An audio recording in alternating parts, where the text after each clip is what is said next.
اعوذ باللہ من الشیطان الرجیم بسم اللہ الرحمن الرحیم۔ پچھلے سبق میں ہم نے نون ساکن اور تنوین کے قواعد پڑھے تھے۔ آج ہم پڑھیں گے میم کے قاعدے۔ میم اگر مشدد ہو، میم کے اوپر شد ہو تو اس میں غنہ ہوگا، جیسے مما مما۔ جہاں بھی میم مشدد ہوگی وہاں پر آپ نے غنہ کرنا، جیسے ثم ثم۔ نون کے قواعد میں ہم نے پڑھا تھا کہ وہ 4 طرح کے تھے، یعنی اس میں ادغام تھا، اخفا تھا، اظہار تھا، اور ایک چوتھی چیز تھی اقلاب یعنی بدلنا۔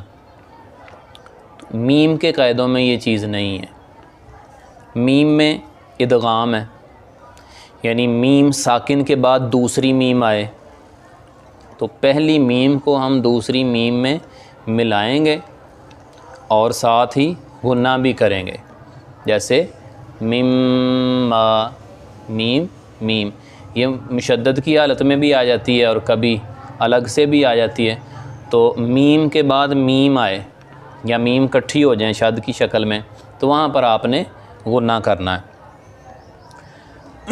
جیسے والا کم میم ساکن ہے اور ما کسبتم، آگے پھر دوبارہ میم آ رہی ہے۔ اب یہ والا کم کی میم کو ہم ما کی میم کے ساتھ ملائیں گے اور ساتھ غنہ بھی کریں گے، والا کم ما والا کم ما، ہونٹوں کی نرمی کے ساتھ دونوں ہونٹوں کو ملانے سے۔ دوسری چیز ہے اخفا، جس کو کہتے ہیں۔ نون کے اندر جو اخفا تھا وہ ہم کرتے تھے منکم، جیسے بانس، اونٹ وغیرہ، لیکن میم کا اخفا جو ہے یہ ذرا مختلف ہے، کیونکہ یہ ہونٹوں سے ادا ہونا ہے۔ تو اگر میم ساکن کے بعد با آ جائے، میم ساکن کے بعد با آ جائے تو وہاں آپ نے میم کے اندر اخفا کرنا ہے ہونٹوں کی نرمی سے، جیسے یعتصم صم، یہ آواز آ رہی ہے اخفا کی، ٹھیک ہے۔ میم اس میں ذرا دباؤ آ رہا ہے اور صم تھوڑا سا اس سے کم ہے، یعنی ڈھیلی سی آواز ہے۔ صم ادھوری آواز جس کو ہم کہتے ہیں، لیکن نون میں آپ زبان کو ہٹا کے رکھتے ہیں اور یہاں پہ ہونٹوں کو آپ نے ملانا ہے، ٹھیک ہے۔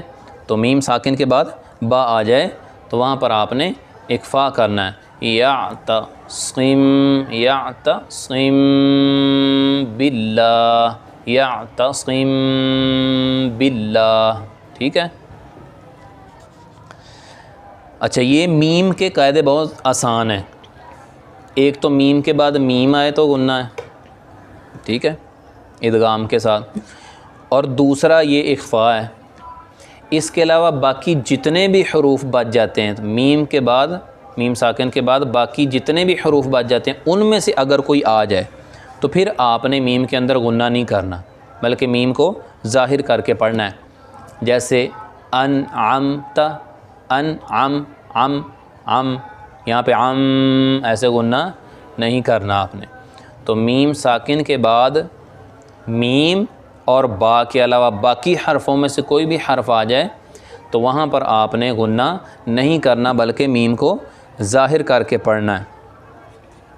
تو یہ دونوں نون اور میم کے حال تقریباً ایک جیسے ہی تھے، صرف ایک کا میں نے آپ کو بتایا اس کا فرق ہے۔ تو مختصر یہ ہے کہ نون اگر مشدد ہو، یعنی دونوں کے، اب میں اکٹھے آپ کو بتا رہا ہوں، یعنی مختصر کلیہ قاعدہ یہ ہے کہ نون مشدد، جیسے ان مشدد ہو تو وہاں پر غنہ ہوگا، اور اسی طرح نون مخفا یعنی اخفا والا نون جو میں نے آپ کو بتایا تھا کہ حروف حلقی یرملون اور با کے علاوہ باقی حرفوں میں سے کوئی حرف آ جائے تو وہاں پر اخفا ہوتا ہے، جیسے کنتم کن منکم، ٹھیک ہے۔ تو یہاں پر اخفا کرتے ہیں۔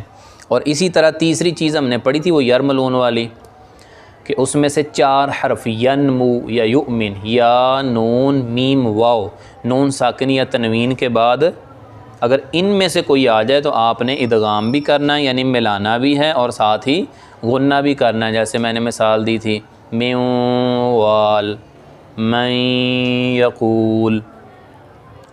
تو یہ تین جو ہیں یہ نون کے ہیں حالتیں جن میں غنہ ہوگا.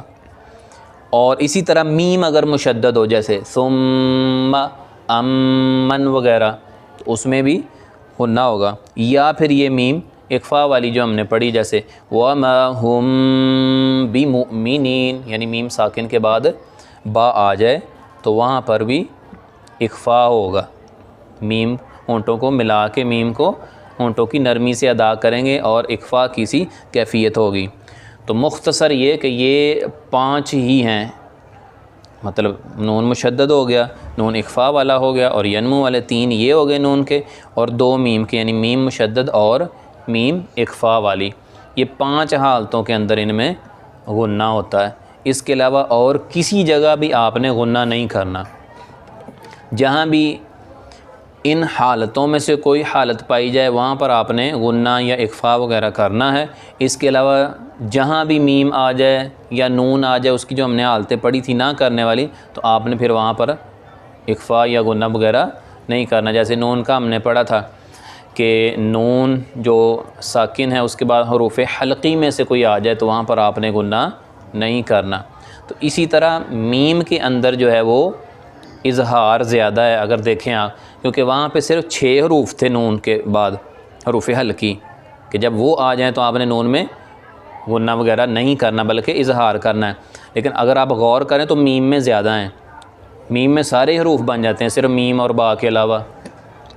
نون میں صرف 6 حروف تھے آئیں تو غنہ نہیں کرنا, لیکن میم میں میم اور با کے علاوہ باقی سارے حروف آئیں تو تب بھی غنہ نہیں کرنا. صرف میم کے بعد میم آئے یا با آئے تو غنہ کرنا ہے. تو اس پر اگر آپ غور کریں تو پتہ چلتا ہے کہ نون جو ہے اس کے اندر اخفا کم حرفوں کی وجہ سے ہوتا ہے, اپنا اظہار جو ہوتا ہے وہ کم حرفوں کی وجہ سے ہوتا ہے, اور میم کے اندر اظہار کے لیے زیادہ حروف آتے ہیں کیونکہ صرف میم اور با ہی ہے جس کی وجہ سے غنہ ہوتا ہے. باقی جتنے بھی حروف ہیں وہ سارے میم ساکن کے بعد آ جائیں تو آپ نے میم کے اندر کیا کرنا ہے, اظہار کرنا ہے, اخفا نہیں کرنا.